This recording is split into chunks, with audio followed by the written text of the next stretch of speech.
الشيطان اللعين الرجيم بسم الله الرحمن الرحيم الحمد لله رب العالمين والصلاة والسلام على سيد المرسلين سيدنا ونبينا وشفينا بالقاسم محمد اللهم صل على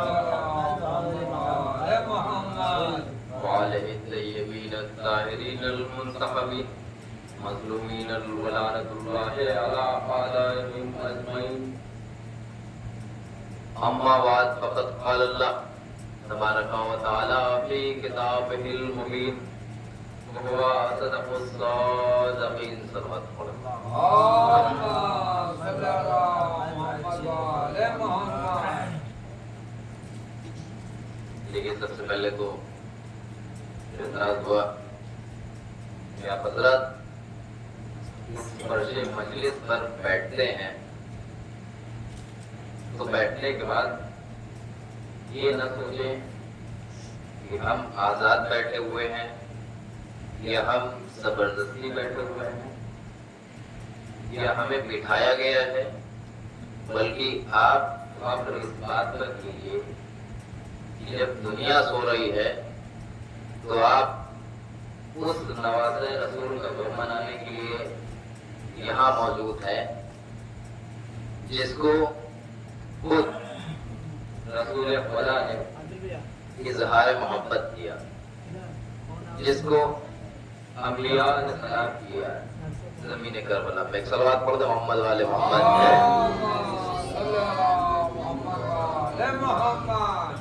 دیکھیے میں ایک ادنا تذاکر بہترین خطیب آپ کے بیچ ہے. اس عشرہ مجالس 1448 ہجری کی عشرے کی مجلسوں کو آپ سلسلے وار سماعت کر رہے ہیں اور خطابت کے شعر قبلہ ان مجلسوں کو خطاب کر رہے ہیں، آپ سماعت کر رہے ہیں. اسی سلسلے میں ایک چھوٹا سا وقت لے رہے ہیں اور بس چند منٹ کی باتیں کچھ آپ سے روبرو ہونے کے لیے، تاکہ آپ کو یاد رہے کہ میں بھی خطابت کر لیتا ہوں. صلوات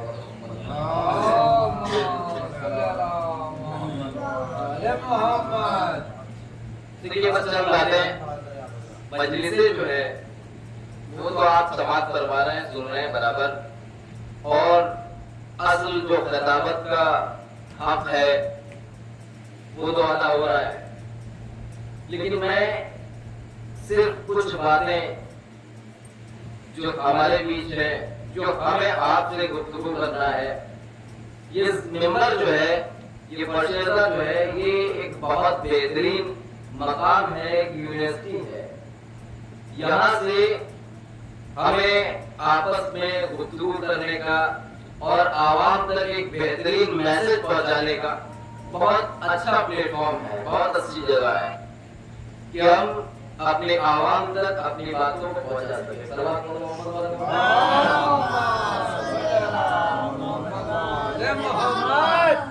دیکھیے عزیزان محترم، یہ فرش ادا وہ ہے کہ جس پر جب فرش ادا بچتی ہے تو پیغمبر، نبی، فرشتے سب تشریف لے آتے ہیں، امام و انبیاء تشریف لاتے ہیں. تو اس فرش ادا کا احترام کیا کیجیے. جب اس فرش ادا پہ بیٹھے تو جو ہماری بچیاں، ہماری بیٹیاں اس مجلس میں آتی ہیں، خیال رکھیں کہ اپنے سر کو ضرور ڈھک کے بیٹھیں، اپنے سر کو ڈھک کے بیٹھیے، کیونکہ یہ وہ در ہے جہاں پہ جناب زینب نے اپنا پورا کنبہ لٹایا صرف اسی سر کی چادر کو بجائے رکھنے کے لیے. توجہ کریے گا، بس بہت وقت نہیں لوں گا آپ کا، مختصر سی مجلس ہے. کہ اس چادر کو بجانے کے لیے جناب زینب نے بہت سختیاں اٹھائی ہیں. یہ جو آپ آج اپنے سروں پہ چادر دیکھ رہے ہیں تو یہ مت سوچیے گا کہ ہماری مرضی ہے ہم ڈالیں یا نہ ڈالیں. اس کی ہسٹری پڑھیے، دیکھیے چادر بچانے کے لیے کربلا میں کیا کیا مصیبتیں جھیلی گئی. ایک صلوات پڑھو محمد والے محمد.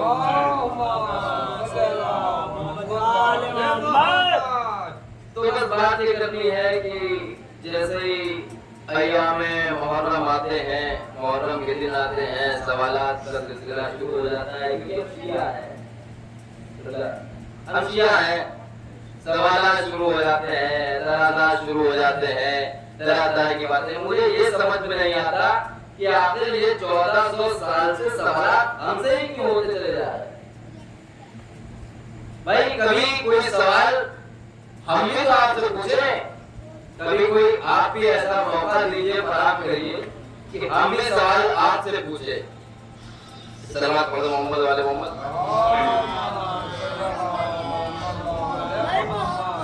کبھی کوئی سوال ہم بھی پوچھے. ہم پر یہ سارے سوالات ہوتے چلے جا رہے ہیں، ساری باتیں ہم سے ہی پوچھی جا رہی ہیں. اچھا آدمی دعویٰ کرتا ہے کہ میں شیعہ ہوں یا میں سنی ہوں، تو دیکھیے جو اہل سنت ہماری مجلسوں میں آتے ہیں ہم ان کا بڑا احترام کرتے ہیں، ہم ان کا بڑا ادب کرتے ہیں، لیکن خبردار یہ نہ سوچنا کہ آپ اہل سنت ہیں، بلکہ ہم اہل سنت خود ہیں. میں بڑی ذمہ داری کے ساتھ اس جملے میں پڑھ کہہ رہا ہوں کہ میں خود اہل سنت ہوں. یعنی وہ شیعہ جو شیعہ ہے اور وہ سنی نہ ہو، ایسے شیعہ پہ میں لعنت بھیجتا ہوں. یعنی شیعہ ہونے کے لیے شرط ہی یہ ہے کہ پہلے سنی ہونا پڑتا ہے. توجہ، شیعہ ہونے کی شرط ہی یہ ہے کہ پہلے سنی ہونا پڑتا ہے.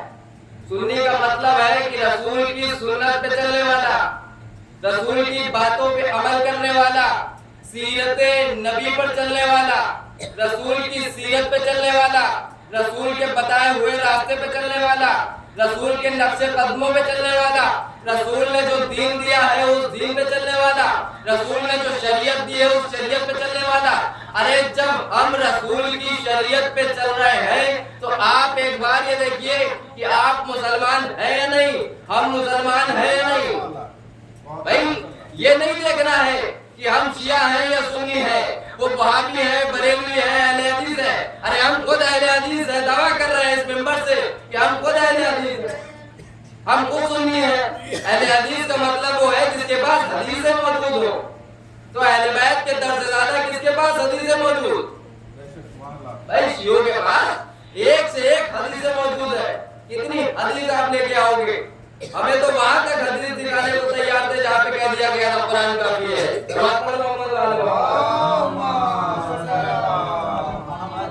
بھائی جب قرآن کی بات کریں تو کہہ دو حدیث کافی ہے، حدیث لے کے آئیے، اور جب حدیث کی بات کریں تو کہہ دیں قرآن کافی ہے.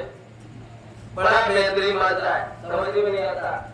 لیکن میں نے تو ایک فلسفہ تیار کیا کہ بھائی میں اس بات کو سرے سے خارج کرتا ہوں کہ آپ سنی ہیں، شیعہ ہیں، اہل حدیث ہیں، دیوبند ہیں، کوئی بھی ہو، کسی بھی مسلک کے ہو آپ مانتے ہوں گے. میں مسلک مانتا ہی نہیں.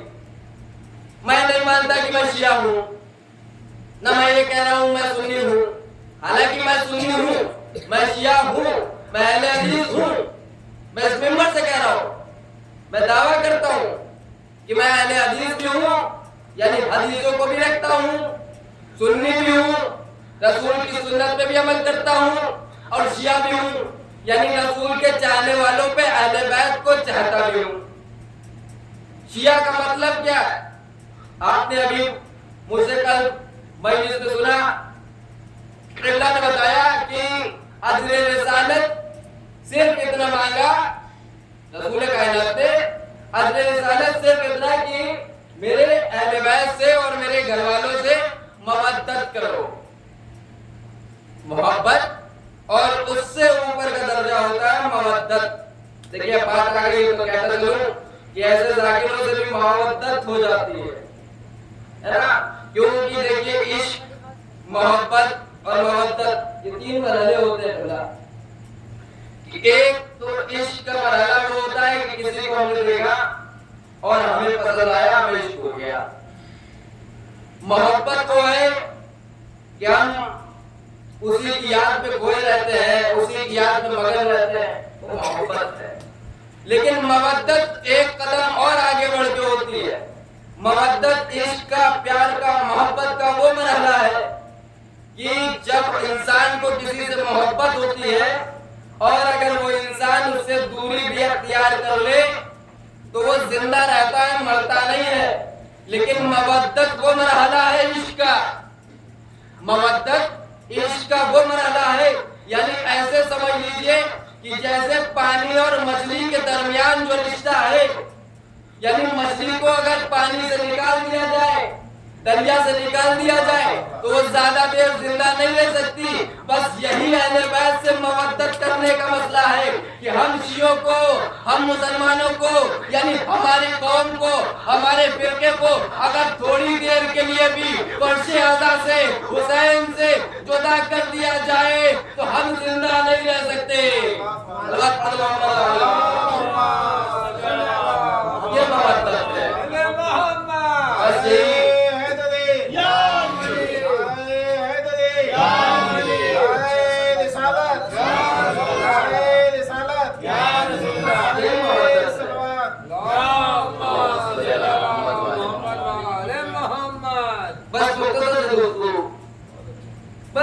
یہی مودت ہے اور یہی اجر رسالت پاک کا. بھائی ہم نے تو یہ معرکہ بنایا کہ بعد کربلا مسلمان تو ہیں اور کربلا کے بعد سے ہم نے پیمانہ طے کر لیا، ہم نے میزان کربلا کو بنا لیا. کربلا توجہ، ہم نے میزان کربلا کو بنا لیا. ہم نہیں کہتے کہ آپ سنی ہیں، ہم شیعہ ہیں، آپ اہل حدیث ہیں، آپ دیوبند، کوئی ہو، مسلمان ہے نا، ایک اللہ کو مانتے ہیں نا، ایک قرآن کو مانتے ہیں نا، ایک رسول کو مانتے ہیں نا. بس یہی تک رکیے، آگے جانے کی ضرورت نہیں. حالانکہ میں صحابیوں کا بھی بڑا احترام کرتا ہوں، قسم خدا کی اس ممبر سے یہ بات کہہ رہا ہوں کہ میں صحابیوں کا بڑا احترام کرتا ہوں، لیکن جھوٹوں پہ لعنت بھی بہت تیز بھیجتا ہوں. بھائی سچوں پہ میرا سلام. صحابی رسول ان کی قدموں کی دھول کے برابر بھی میں نہیں ہوں، ان کی جوتی کی دھول میرے سر پر، لیکن جھوٹوں کو میں کبھی صحابی بھی نہیں کہتا. توجہ ہے کہ جھوٹوں کو صحابی نہیں کہتا. ایک صلوات پڑھ محمد صلی اللہ محمد والے محمد. نعرہ تکبیر، اللہ اکبر، نعرہ تکبیر، اللہ اکبر، نعرہ رسالت یا رسول اللہ، نعرہ رسالت یا رسول اللہ، نعرہ حیدری یا علی، نعرہ حیدری یا علی، نعرہ صلوات اللہم صلی اللہ محمد. رسول نے کہنا یہاں تک تو سب متفق ہے نا، 72-73 فرقے جتنے بھی ہیں جو بھی خود کو مسلمان کہتے ہیں وہ یہاں تک تو متفق ہے نا کہ ہم مسلمان ہیں، ہم رسول کو مانتے ہیں، ہم محمد عربی کا کلمہ پڑھتے ہیں، ہم یہ قرآن کو مانتے ہیں. یہاں تک تو ہے. آپ پٹری پہ بھائی گڑبڑ اس وجہ سے اسی کے بعد ہو جاتے ہیں جہاں پہ اہل بیت کا نام آتا ہے، لیکن یہاں تک تو ایک ہے. اب بتائیے، میں پوچھنا یہ چاہوں گا کہ کربلا کے میدان میں آئیے اور میدان کربلا میں دو طرح کے مسلمان تھے. ایک جو امام حسین کے ساتھ کھڑے تھے، ایک یزید کے ساتھ کھڑے تھے. اب آپ اپنے گریبان کو چاک کریے اور اپنے گریبان میں جھانک کر ایک مرتبہ دیکھیے اور پھر مجھے یہ بتائیے کہ آپ یزیدی مسلمان ہیں یا حسینی مسلمان ہیں. مجھے کہیں اور فیصلہ کرانے کی ضرورت ہی نہیں، مجھے کوئی بحث و مباحثے کی ضرورت ہی نہیں. بس آپ سے اتنا طے کر لیجئے، اتنا بتا دیجئے کہ آپ حسینی مسلمان ہیں یا آپ یزیدی مسلمان ہیں. اگر آپ حسینی مسلمان ہیں تو آپ کا سواگت ہے، آپ کا خیر مقدم ہے، آپ کا ویلکم ہے. لیکن اگر آپ یہ کہہ رہے ہیں کہ میں یزیدی مسلمان ہوں تو دور سے تمہیں سلام ہے. صلوات پڑھو محمد والے محمد. بس یہیں سے دو باتیں ہیں، آپ یزیدی مسلمان ہیں یا آپ حسینی مسلمان ہیں. آگے کسی بات پہ بحث و مباحثے مناظرے کی ضرورت ہی نہیں پڑنے والی ہے. اچھا دیکھیے، رسول نے بھی کہہ دیا کہ میں جو ہوں وہ دو چیزیں تمہارے لیے چھوڑ کے جاؤں گا. ایک تو قرآن جس کو رٹا مار مار کے لوگ تھک گئے، دوسرے اہل بیت سے محبت، یعنی قرآن اور اہل بیت کو رسول نے فرمایا کہ قرآن اور اہل بیت کو مت چھوڑنا میرے بعد، اگر دو میں سے کسی ایک کو بھی چھوڑ دیا تو غافل ہو جاؤ گے. آپ نے کیا چوز کیا، کیا پسند کیا؟ قرآن اور اہل بیت دونوں ہیں. دیکھیے قرآن کے بغیر اہل بیت کو سمجھنا مشکل اور اہل بیت کے بغیر قرآن کو سمجھنا مشکل. توجہ رکھیے گا، کیونکہ ایک قرآن ناطق ہے، ایک قرآن صامت ہے. یعنی کوئی کتاب، مان لیجیے مثال کے طور پر میرے پاس کوئی انگریزی کی کتاب ہو، بک ہو، اور اس کتاب کو میں لے کے بیٹھوں، جب تک میرے پاس وہ انگلش سمجھنے والا ٹیچر موجود نہ ہو، بس میں سمجھ رہا ہوں کہ آپ تھکے ہوئے ہیں، چند منٹ کی زحمت اور صلاح محمد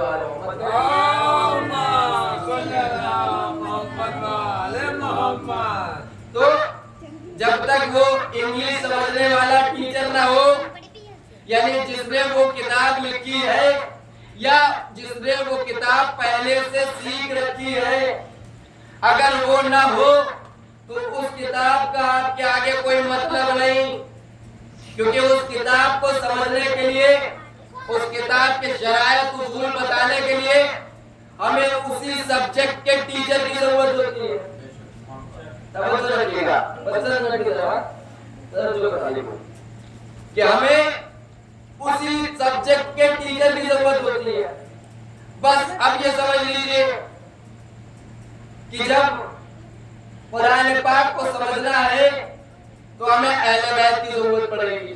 اچھا اہل بیت کی ضرورت کیوں پڑے گی؟ یہ بھی ایک جملے میں واضح کرتا چلو. دیکھیے ہمیں جو اسلام ملا، جو دین ملا، بھائی رسول اللہ کے زمانے میں، رسول عربی کے زمانے میں، محمد عربی کے زمانے میں ہم لوگ تو پیدا نہیں ہوئے. بھائی ہم پیدا ہو رہے ہیں اب 14 سال کے بعد. تو ہمیں جو دین ملا وہ 3 طرح سے مل سکتا ہے. ایک تو ام المؤمنین سے، بھائی ایک تو ام المؤمنین سے، دوسرے صحابہ کرام سے، اور تیسرے جو ہے وہ اہل بیت علیہ السلام سے.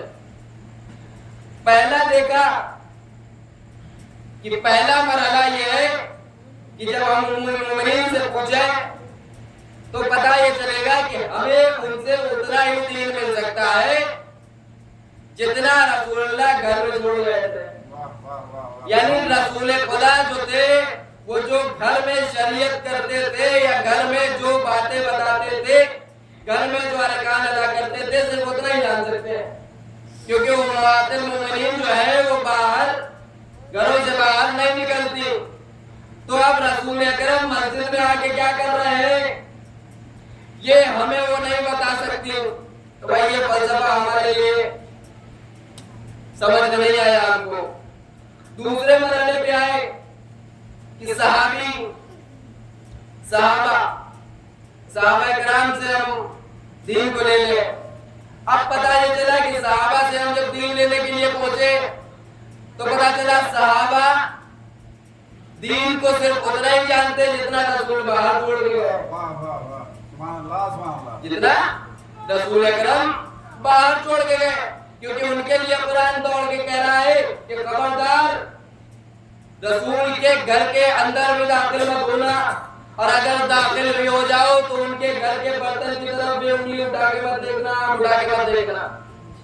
یعنی صحابہ کرام گھر میں داخل نہیں ہو سکتے. اب بچا کون؟ بچے اہل بیت. اب ہم نے یہی راستہ اچھا دیکھا. کیوں؟ وجہ کیا ہے؟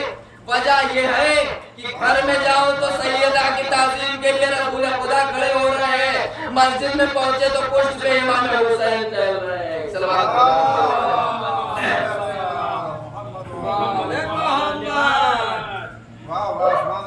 ہم نے بس یہی لیا. اب اہل بیت کو یہی سے پکڑ لیا اور ان کے دامن کو تا قیامت نہیں چھوڑنا ہے، کیونکہ یہی ایسا راستہ ہے جو راہ نجات ہے ہمارے لیے. جو ہمیں نجات دلا سکتا ہے، اور کوئی راستے ہمیں نجات تک نہیں پہنچا سکتے، کیونکہ جو راستہ گھر کی طرف جا رہا ہے وہ باہر نہیں جا سکتا، جو باہر جا رہا ہے وہ گھر کے اندر نہیں داخل کر سکتا۔ لیکن یہ اہل بیت کا در و در ہے جس کو رسول خدا نے بتایا کہ میرے بعد اہل بیت سے محبت کرنا مت چھوڑنا، یعنی اجر رسالت جو ہے وہ یہی ہے کہ میرے اہل بیت سے مودت کرو۔ ایک صلوات پڑھ لو محمد علیہ محمد۔ لیکن مجھے اس چیز کا احساس ہے کہ وقت کافی ہو چکا ہے اور آپ حضرات ایک مجلس سن چکے ہیں، اس کے بعد ایک طلبی جلوس، اور پھر ہم مجلس میں بیٹھے ہیں، تو مجھے احساس ہے، لیکن بس چند فکر ہے اور آپ کی زحمت تمام ایک صلوات پڑھ دیں محمد علیہ محمد۔ ایک آواز سے بلند صلوات پڑھ دیں سب لوگ۔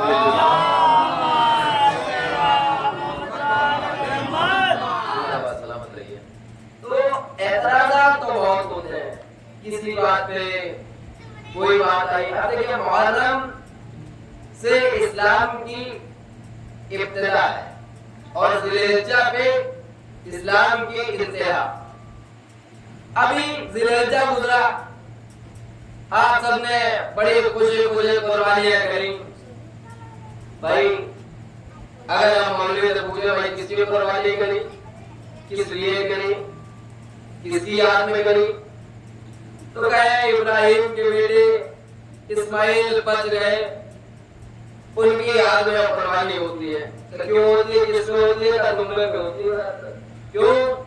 کیونکہ اسماعیل بچ گئے تھے، دمبا آ گیا تھا۔ اب دیکھیں رسول اکرم کے نواسے کربلا میں شہید ہوئے۔ ایک رسول کی یاد آپ کو بہت اچھے سے معلوم ہے، مولوی صاحب اس کو منع نہیں کرتے کہ ہم جو ہے وہ جناب ابراہیم اور جناب اسماعیل کے حال نہیں ہیں اور ہم اس یاد کو نہیں بنائیں، لیکن ہم جس کی نبوت میں ہیں، ہم جس کو رسول مانتے ہیں، جس کا کلمہ پڑھتے ہیں، اس کے نواسے کی یاد منانے میں بڑی مصیبت ہے نا؟ بھائی ابراہیم کی یاد منانا ضروری؟ کہاں ضروری؟ کیوں ضروری؟ اللہ نے کہہ دیا ہے کہ اگر تم یہاں تک آئے اور ان نقش قدموں پہ نہ دوڑے، یعنی صفا اور مروہ کے درمیان تم نے دوڑ نہ لگائی، تو تمہارا حج قبول نہیں ہو سکتا۔ توجہ، تمہارا حج قبول نہیں ہو سکتا۔ کہ پروردگارا میں تو ابراہیم کو اور جناب بی حاضرہ کو اور جناب اسماعیل کو قرآن پڑھ کے بخش دوں، قرآن پڑھ کے بخش دوں۔ کہاں؟ تو قرآن پڑھ کے بخش دیتا ہوں، دوڑ لگانے کی کیا ضرورت؟ کہا نہیں، خبردار، تمہارے قرآن کی ضرورت تم کو نہیں۔ کہا کیوں؟ کہا ضرورت اس لیے نہیں ہے، کہا کیا دوڑنا ضروری؟ کہا ہاں یہ دوڑنا ضروری ہے دونوں پہاڑیوں کے درمیان۔ کہا کیوں؟ کہا اس سے تا قیامت تک یہ یاد زندہ رہے گی کہ ایک بیوی اپنے بچے کی جان بچانے کے لیے ان پہاڑیوں کے درمیان دوڑی تھی پانی ڈھونڈنے کے لیے۔ توجہ رکھیے گا، بس آخری ملنا اور آپ کی صحبت تمام۔ ایک بیوی ان پہاڑیوں کے بیچ دوڑی تھی اپنے بچے کی جان بچانے کے لیے۔ اچھا پھر کیا ہوا؟ کہ اس لیے تمہیں دوڑ لگانا واجب ہو گیا کہ تا قیامت تک یہ یاد بنی رہے۔ بس سمجھ لیجئے امام حسین کے جلوسوں پہ اور امام حسین کے ان تازیوں پر، ان نکلنے والے علموں پر اسی لیے اعتراض ہوتا ہے کہ اگر ہم نے یہ علم اور تازیے نکلنا روک دیا نا تو 2-4-10 سالوں کے بعد ان کو سب بھول جائیں گے، کوئی یہ یاد نہیں رکھے گا کہ حسین کون تھا، یزید کون تھا، کون حق پہ تھا، کون ناحق تھا، کس نے پیاسوں کو مارا، کس نے حسین کو قتل کیا، کس نے رسول کے دین کو بچایا۔ ارے اصل میں یہ نہیں پتا چل پائے گا کہ دین کو بچایا کس نے اور دین کو مٹایا کس نے، کیونکہ 3 سالہ حکومت یزید کی رہی، 3 سالہ حکومت یزید کی رہی۔ 3 سالہ حکومت نے اس نے 3 بڑے بدکار کام کیے۔ کون کون سے کام کیے؟ پہلا کام جو اس نے کیا